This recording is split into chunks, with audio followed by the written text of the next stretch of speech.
All right, let's get right into it. If you're about to start your first year of law school here in the Philippines, or let's be real, if you're already in it and feel like you're drowning in a sea of cases and codals, you've come to the right place. We're going to break down how you can survive and maybe even thrive in what's known as one of the toughest years of your entire life. And trust me, that's not an exaggeration. First year is an intense experience, and it's designed to push you to your limits right from day one. It's a total shock to the system. But here's the key.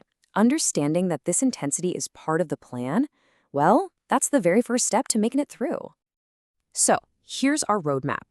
First, we'll tackle that baptism of fire and the initial shock. Then we'll get into the nitty-gritty skills, like mastering your time and conquering recitation.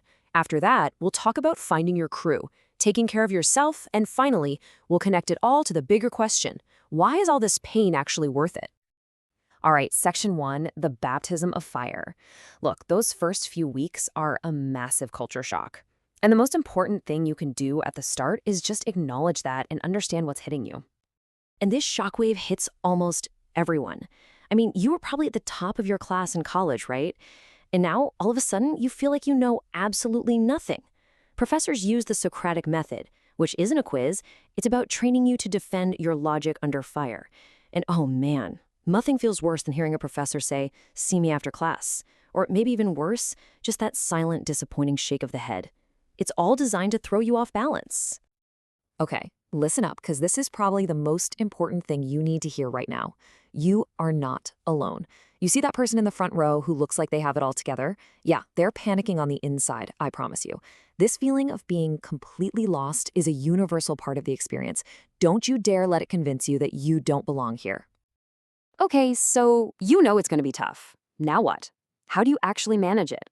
Well, surviving requires real, practical skills. And maybe the most critical skill of all is mastering your time. Yeah, this one hits home, doesn't it? Every single first-year law student feels this. You've got endless readings, case digests, prepping for recitations, and oh yeah, you're supposed to have a life outside of this too? It feels impossible. But here's the secret. The problem isn't the number of hours in a day. It's all about this choice, right here. You can try to study all the time, which, spoiler alert, is a one-way ticket to burnout. Or you can learn to study smart. That is the path to actually surviving. It's about being effective, not just being busy. So how do you study smart? 2 words: time blocking. This technique is about to become your new best friend. I'm serious. You have to literally schedule everything. Block out time for your readings, of course, but you also have to block out time for your meals. And I cannot say this enough, you must schedule your sleep. Your brain literally can't store information if it's running on empty. Your planner is your lifeline now. All right, let's talk about it. The elephant in every law school classroom. The thing that causes more anxiety than almost anything else for a first-year student. Yep, we are talking about recitation. So just picture it. Your name gets called, you stand up, your heart's pounding, the professor asks you about some obscure detail in a case you barely remember reading in the middle of the night. Your mind just goes completely blank. Sound familiar? Yeah, that's the moment we're going to get you ready for. Here's a super practical hack for you. 3 simple steps. First, always read the codal, the actual law, before you read the cases about it. This gives you the framework. Second, when you read the case, your only mission is to find and highlight the doctrine. That's the key legal principle. And third, and this might feel a little weird at first, practice saying it out loud. Explaining the case to your wall actually builds a ton of confidence. But what if you do all that and you still don't know the answer? Pro tip, just be honest. Don't try to bluff or make something up. They have seen it all and they can smell it from a mile away. Just saying, "I'm sorry, professor, I don't know," earns you way more respect in the long run. So we've talked a lot about what you can do on your own, but let's be crystal clear. Law school is not a solo mission. You absolutely cannot do this alone. You need to find your people. You have to build your tribe. So what do I mean by a tribe? I mean your survival pack, your crew. It's that small, trusted group of classmates who get that you are all in this together. Yeah, law school feels competitive. But the students who truly succeed are the ones who learn that collaboration is so much more powerful than isolation.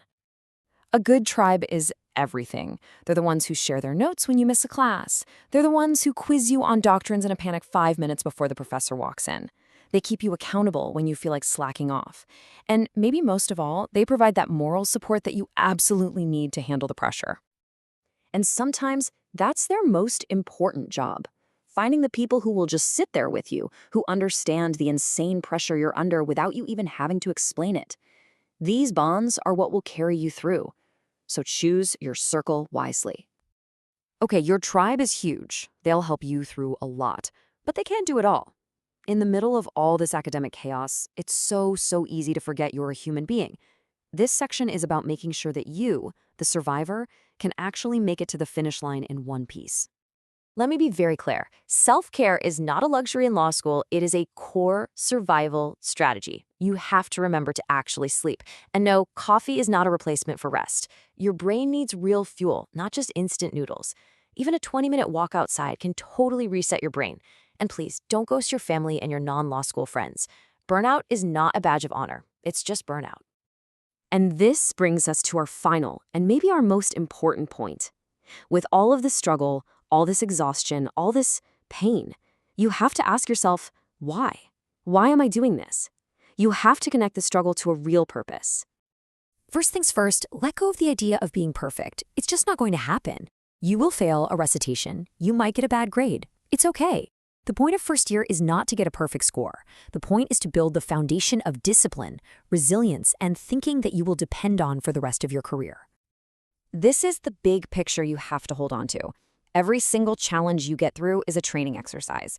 The pressure of recitation is literally preparing you to think on your feet in a courtroom.